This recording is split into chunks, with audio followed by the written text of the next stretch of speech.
তো গাইজ আপোনালোকে গমেই পাইছিলে আগৰ ভিডিঅ'টোত যে মই এক্সৰে কৰিবলৈ গৈছিলোঁ। তো তাইক এক্সৰে কৰিলোঁ, তাৰপিছত ডক্টৰকো দেখালোঁ।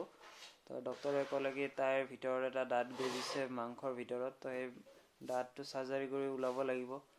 তো এতিয়া তাই বহুত উইকনেছ ফিল কৰি আছে, তাৰ দুৰ্বল ফিল কৰি আছে, কাৰণ 3 দিন ধৰি জ্বৰত আছিলে কণ্টিনিউ, পূৰা জ্বৰ, মাথাত আৰু মূৰৰ বিষ, গোটেই গাৰ বিষ। তো এতিয়া অকণমান ভাল পাইছে, নোপোৱা নহয়। তো এতিয়া খালি উঠিব পাৰে অলপ। তো এইকেইদিনটো পূৰা শুয়ে আছিল। তো মাও আহিলে যোৱাকালি। তো মা অহাৰ পিছত গোটেইখিনি ঘৰৰ কামবিলাক ময়ে কৰি আছিলোঁ আগতে, এতিয়া মায়ে কৰিব ধৰিলে। তো অলপমান মই ৰেহাই পাইছোঁ। এই 3-4 দিন মই টোপনিও মাৰিব পৰা নাই, কাৰণ নিশান্তক চাব লগা হৈছিল, তাৰপিছত তাইকো চাব লাগে, তাইৰ গোটেই প্ৰতিপালন ময়ে কৰিব লগা হৈছিল। তো এইকাৰণে অলপো টাইমো পোৱা নাছিলোঁ, ভিডিঅ' বনাম বুলিও টাইম পোৱা নাই, আৰু একো কৰিবও টাইম পোৱা নাছিলোঁ। তো তাই ভাবি আছিলোঁ তাই কেতিয়া ভাল হ'ব। তো মা অহাৰ পিছত অকণমান ভাল পাইছে, নোপোৱা নহয়, কাৰণ মায়ে ভালকৈ বনাইও খাব পাৰে, কাৰণ মই ভালকৈ বনাবও নাজানো।